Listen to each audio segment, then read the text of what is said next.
Capítulo 21. La sublimación del instinto de posesión. Tras haber dado una mirada al fenómeno en general, observemos uno a uno los hechos que hemos visto y cuál ha sido nuestra interpretación. Los resultados, según la edad de los niños o la intensidad del interés que mostraban, nos han ofrecido amplia materia de observación, tanto más por cuanto las acciones de nuestros niños parecían tener relación con las más elevadas características de la humanidad. Estudiando los distintos fenómenos, se puede ver que presentan un proceso de construcción comparable a las acciones de las orugas en un estadio determinado. En vez de caminar por las ramas, como han hecho hasta entonces, se detienen en un determinado rincón y entonces inician una misteriosa actividad.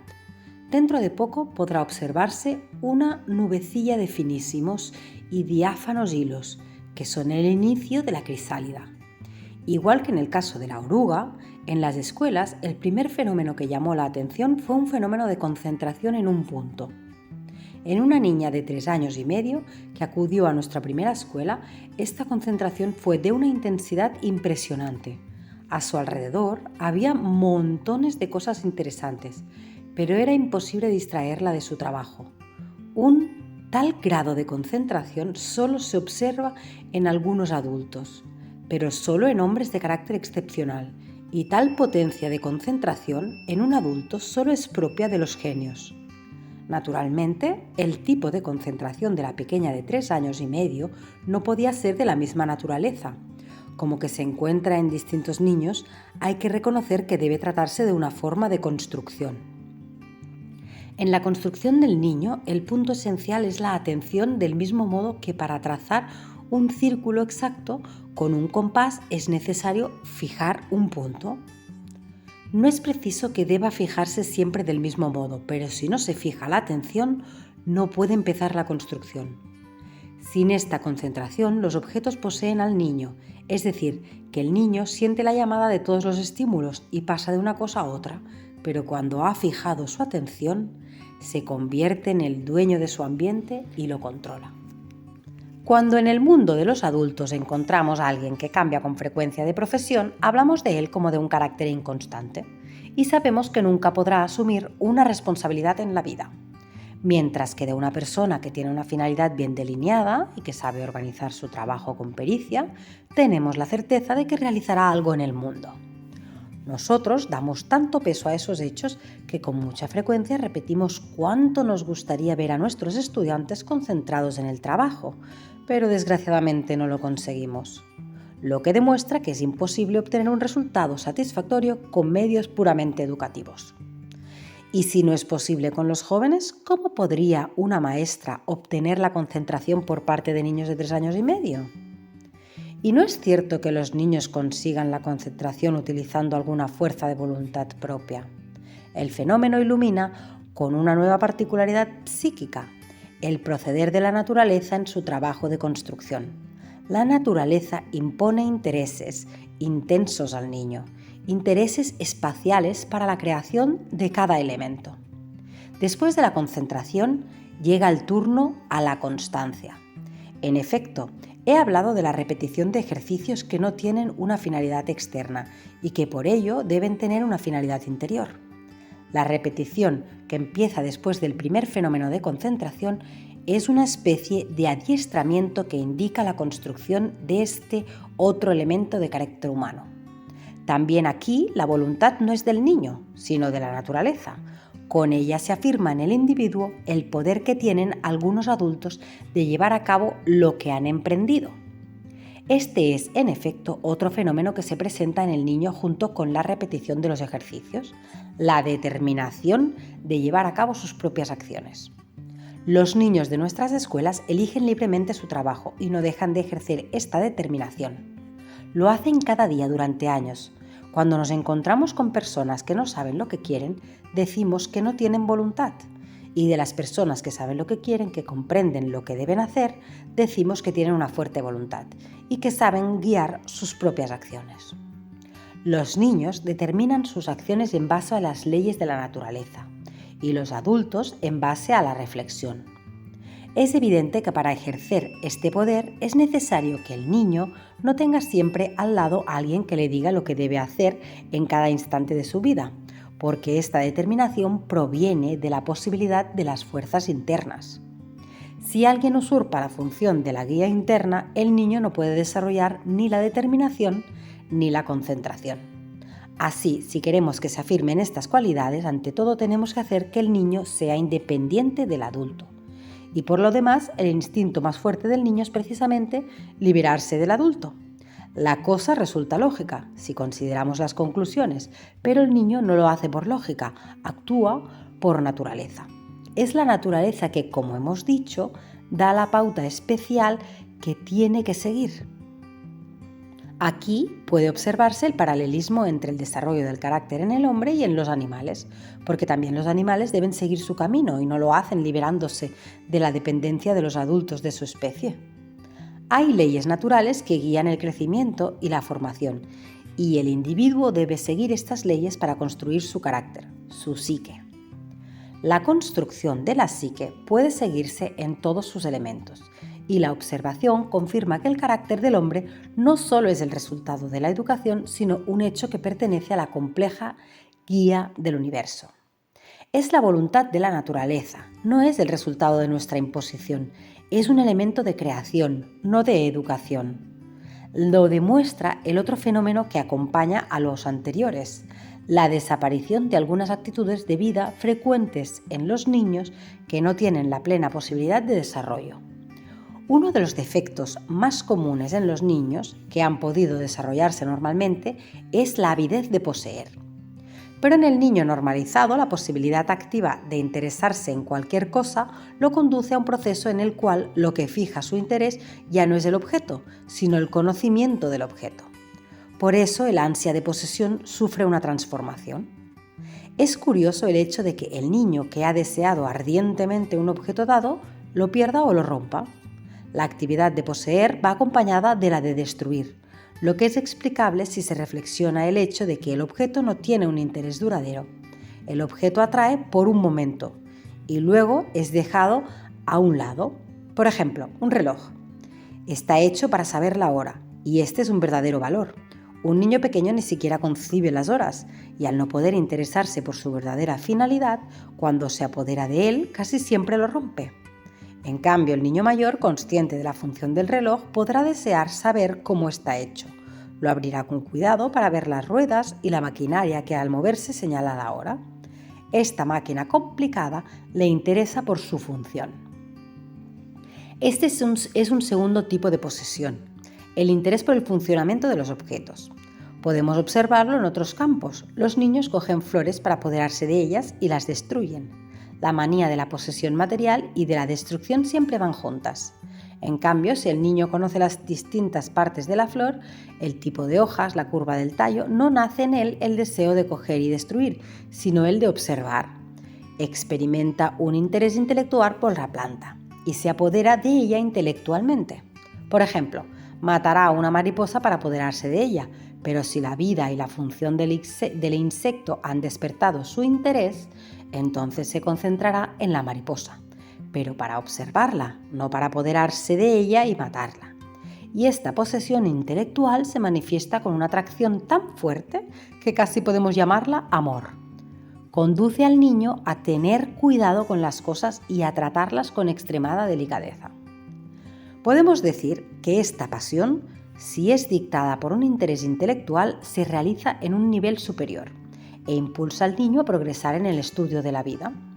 En vez del instinto de poseer, en este interés más elevado hay una aspiración a conocer, amar y servir.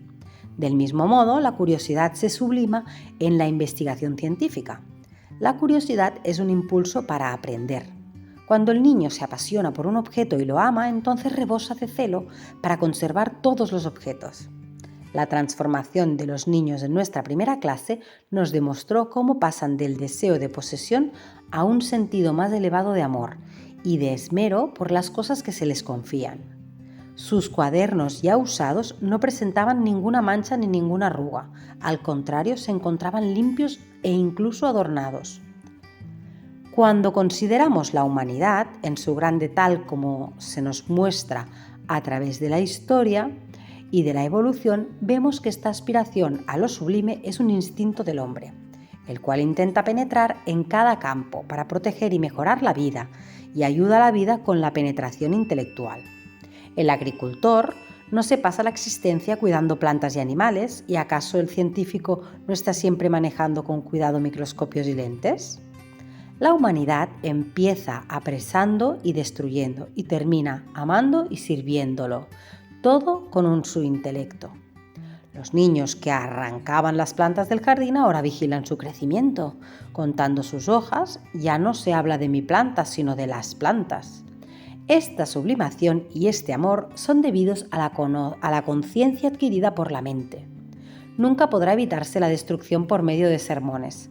Si el niño quiere las cosas para él o para que otros no las tengan e intentamos corregirlo con un sermón o apelando a sus sentimientos, durante 5 minutos quizás desistirá, pero luego volverá al punto de antes. Solo el trabajo y la concentración que dan conocimiento primero y después amor podrán operar en él una transformación que es la revelación del hombre espiritual. Conocer, amar y servir es el trinomio de todas las religiones, pero el constructor de nuestra espiritualidad es el niño. Él ha revelado que la naturaleza tiene un plan para nuestro comportamiento y para nuestro carácter, un plan perfectamente delimitado en todos sus detalles de edad, trabajo, necesidad de libertad e intensa actividad, según las leyes de la vida.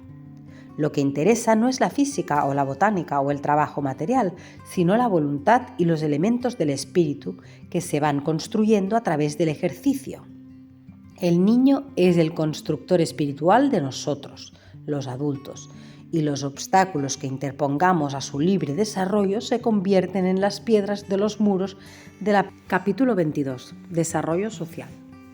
El ambiente. El primer paso que tiene que dar el niño es encontrar la vía y los medios de concentración que establecen los fundamentos del carácter y preparar el comportamiento social. De repente aparece como evidente la importancia del ambiente para este fin, porque desde el exterior nadie puede dar al niño la concentración para organizar su psique, sino que debe hacerlo por sí mismo. La importancia de nuestras escuelas reside en esto, que en ellas el niño encuentra el tipo de trabajo que podrá darle esta posibilidad. Un ambiente cerrado. Nuestra escuela o una clase favorece la concentración. Todo el mundo sabe que en la vida, cuando se quiere alcanzar la concentración, se busca un lugar apartado. A través de una actividad que promueve en un lugar recogido la concentración, se forma el carácter y se realiza la creación del individuo. En las escuelas comunes los niños son admitidos en general después de los 5 años, o sea, cuando ya han terminado el primero y más importante periodo de formación. Nuestra escuela ofrece a los pequeños un ambiente de protección favorable donde pueden formarse los primeros elementos del carácter y adquirir su particular importancia. Cuando se enunció el gran valor de un ambiente particularmente adecuado, se manifestó un gran interés. Artistas, arquitectos, psicólogos colaboran cuidadosamente en la determinación de las dimensiones y altura de las habitaciones y de los elementos artísticos de una escuela que no solo ofreciese refugio, sino que también ayudase a la concentración de los pequeños. Era algo más que un ambiente de protección, podría decirse casi un ambiente psíquico. Su importancia, sin embargo, no residía tanto en la forma o en la dimensión del edificio, que por sí solo no habría conseguido la finalidad deseada, sino más bien en los objetos, porque sin objetos el niño no puede concentrarse. Estos fueron determinados a su vez según la experiencia y con los mismos niños. La primera idea fue enriquecer el ambiente con un poco de todo y dejar que los niños eligieran lo que preferían. Vimos que solo tomaban algunos objetos, mientras que otros quedaban inutilizados, y estos fueron eliminados.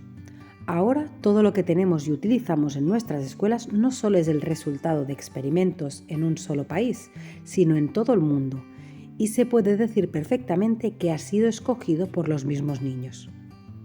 Por consiguiente, hay cosas que todos los niños prefieren, y estas las consideramos esenciales. En cada país raramente se utilizan otros objetos que estos, aunque algunos adultos pensaran que no era posible. En cada lugar donde nuestros niños normalizados tenían libertad de acción ocurría así, y yo pensaba en aquellos insectos que siempre van hacia determinadas flores, que les son necesarias. Estos objetos, evidentemente, para el niño también representan una necesidad. El niño escoge los objetos que le ayudan para la construcción de sí mismo. Al principio habían muchos juguetes, pero los niños los dejaban a un lado. También había muchos dispositivos para enseñar los colores y los niños escogieron un solo tipo, las tabletas coloreadas que actualmente se utilizan en todas partes. Esto ocurrió en todos los países. Nos basamos en las preferencias del niño incluso para la forma de los objetos y para la intensidad de los colores. Esto condujo nuestro método a un sistema de determinación de objetos que también se refleja en la vida social de la clase. Porque si para un grupo de 30 o 40 niños hay demasiadas cosas o más de una serie de materiales, se produce una confusión. Por ello, los objetos no son muchos, aunque los niños sean muy numerosos. En cada clase de muchos niños habrá un solo ejemplar de cada objeto. Si un niño desea algo que está usando otro, no podrá tenerlo, y si se haya normalizado, esperará a que el otro haya terminado su trabajo. De ese modo, se desarrollan algunas cualidades sociales de gran importancia. El niño sabe que debe respetar los objetos que son utilizados por otro, no porque se haya establecido así, sino porque es una realidad frente a la cual se ha encontrado en su experiencia social. Hay muchos niños y un solo objeto. Lo único que se puede hacer es esperar. Y como que esto ocurre cada hora del día, durante años, el concepto de respetar y esperar entra en la vida de cada individuo como una experiencia que madura con el transcurso del tiempo. Esto origina una transformación, una adaptación que no es más que la construcción misma de la vida social. La sociedad no está basada en las preferencias, sino en una combinación de actividades que tiene que armonizarse. A partir de su experiencia, en los niños se desarrolla otra virtud social, la paciencia, una especie de abnegación en la inhibición de sus propios impulsos. Así, estos rasgos del carácter que denominamos virtud se afirman espontáneamente. No podemos enseñar a niños de 3 años esta forma de moralidad, pero lo puede la experiencia, y como que entonces, en otros ambientes, no se podía producir la normalización, viendo que en todo el mundo los niños luchaban por la posesión de las cosas mientras que los de nuestras escuelas esperaban. La cosa aún adquirió más relieve a los ojos de la gente que me preguntaban: ¿cómo han podido obtener ese tipo de disciplina en criaturas tan pequeñas? Pero no éramos nosotros, era el ambiente preparado y la libertad que se les concedía, lo que permitía las manifestaciones de cualidades que en general no se encontraban en niños de 3 a 6 años. La interferencia de los adultos en esta primera preparación al comportamiento social casi siempre es equivocada. En el ejercicio de caminar sobre el hilo, uno de los niños se equivoca en la dirección y parece que sea inevitable un golpe. El adulto tiene el impulso de coger al pequeño y darle la vuelta, pero el pequeño se las arreglará por sí solo y resolverá el problema, no siempre del mismo modo, pero siempre de modo satisfactorio. Y a cada instante se presentan problemas similares y los pequeños están muy contentos de afrontarlos. Se irritan si los adultos intervienen. Dejad que ellos mismos lo resuelvan. También esto es un ejercicio de experiencia social y estos problemas resueltos pacíficamente constituyen una experiencia continua de situaciones que el profesor no podría suscitar. Generalmente, cuando un profesor interviene, su solución es distinta de la de los niños y, por tanto, trastorna la armonía social de la clase. Si surge uno de estos problemas, deberemos, salvo casos excepcionales, dejar que los niños se las arreglen por sí solos. Y obrando así, podremos observar con mayor objetividad las manifestaciones y el comportamiento infantil que el adulto aún desconoce. A través de estas experiencias cotidianas se afirma una construcción social. Los educadores que utilizan el método de enseñanza directo no comprenden cómo puede desarrollarse el comportamiento social en una escuela Montessori donde, según creen, se preparan los materiales preescolares, pero no la vida social. Dicen, si los niños solos lo hacen todo, ¿dónde está la vida social? ¿Pero qué es la vida social sino resolver problemas? Comportarse bien y proyectar planes aceptables por todos. ¿Piensan que la vida social consiste en estar sentados uno junto a otro y escuchar a alguien que habla? Pero esto no es la vida social.